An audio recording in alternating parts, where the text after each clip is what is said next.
Good morning मेरे परिवार वालों और मेरे फ्रेंड्स।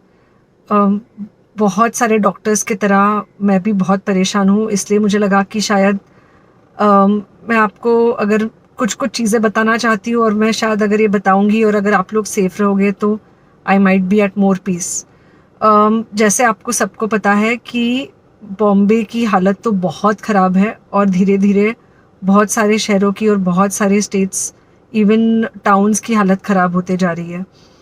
बॉम्बे की हालत तो इतनी ख़राब है कि हमारे हॉस्पिटल्स में आईसीयू बेड्स वेटिंग पे है, पेशेंट्स के लिए बेड्स नहीं है।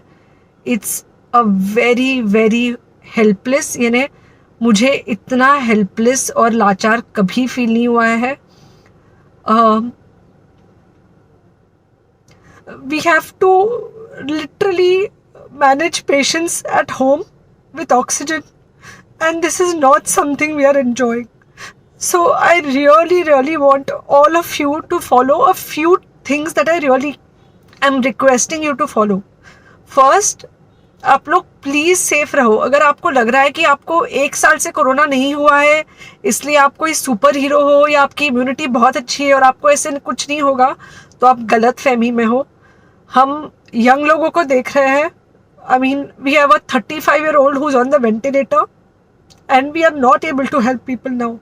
So we do not want, we really don't want any of you to be in that situation. So sorry, uh, I think ये जो इमोशनल ब्रेकडाउन है हम डॉक्टर्स में अब सबको कोई ना कोई समय हो रहा है, because we've not been so helpless. Okay, so most importantly please take care of your self. Right now Covid is everywhere around you. Okay, तो अगर आप घर से बाहर निकलो, may be your meeting your friends, may be your meeting your family, it does not matter, you have to be masked.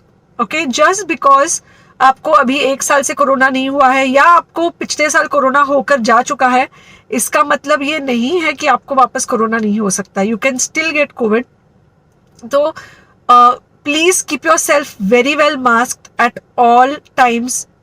अगर आप घर से बाहर निकल रहे हो तो घर के बाहर निकलो, मास्क होना चाहिए।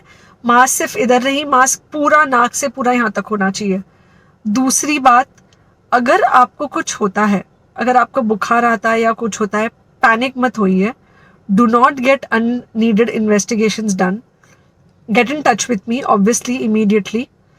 एंड मोस्ट इम्पॉर्टेंटली, आपके जो फ्रेंड्स है या कोई भी है उनको बोलो पैनिक में होकर एडमिट ना हुए हॉस्पिटल में।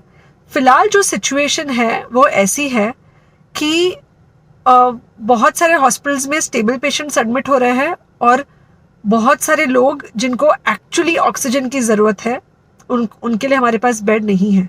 इनफैक्ट हम लोग घर में लोगों को ऑक्सीजन देके मैनेज करने की कोशिश कर रहे हैं और ये हमने पहले कभी नहीं किया है कि हम इतने सारे लोगों के लिए बेड्स ढूंढ रहे हैं, इतने सारे लोगों को घर में मैनेज करने की कोशिश कर रहे हैं। So please leave beds for people who actually need it, who have pneumonia, who need oxygen, and who will need to be under very close medical care.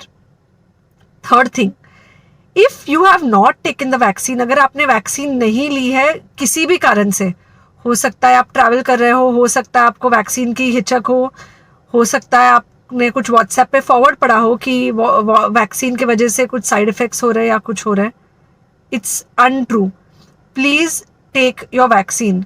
ये हमको डेफिनेट दिख रहा है कि जो लोगों के 2 वैक्सीन के शॉट्स होकर 2 हफ्ते हो चुके हैं उनमें डेफिनेटली हमको इन्फेक्शन, सीरियस इन्फेक्शंस कम दिख रहे हैं और हॉस्पिटलाइजेशन ना के बराबर है। So the vaccine is definitely helping. Okay, so take care of your self, do not take COVID-19 lightly. Please pray for the people in the hospital and please pray for the families and the caretakers of all these people in the hospital. उनको आपके प्रार्थना की बहुत ज़रूरत है और सबसे ज़्यादा ज़रूरत है कि आप अपना ध्यान रखें। ओके, एंड बस घर पे रहो। आप कुछ हफ्तों तक सिर्फ घर पे रहो जब तक हम ये सिचुएशन ऐसे हैंडल कर सके कि हम एटलीस्ट कुछ हो जाए तो हम हॉस्पिटल में पेशेंट्स को ले सके। फ़िलहाल हालत ऐसी है कि डॉक्टर्स और डॉक्टर्स के रिलेटिव्स को भी नहीं मिल रहा है बेड, तो आप सोचिए कि it's an absolutely helpless situation.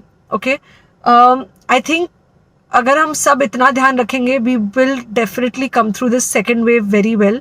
Okay, and then we will have to work on not allowing a third wave. So third wave का हम बाद में सोचेंगे, वो तो नहीं आना चाहिए, पर जो ये सेकेंड वेव है इससे हमको कोई भी हालत में एकदम सेफली निकलना है. Okay, take care, I really love you.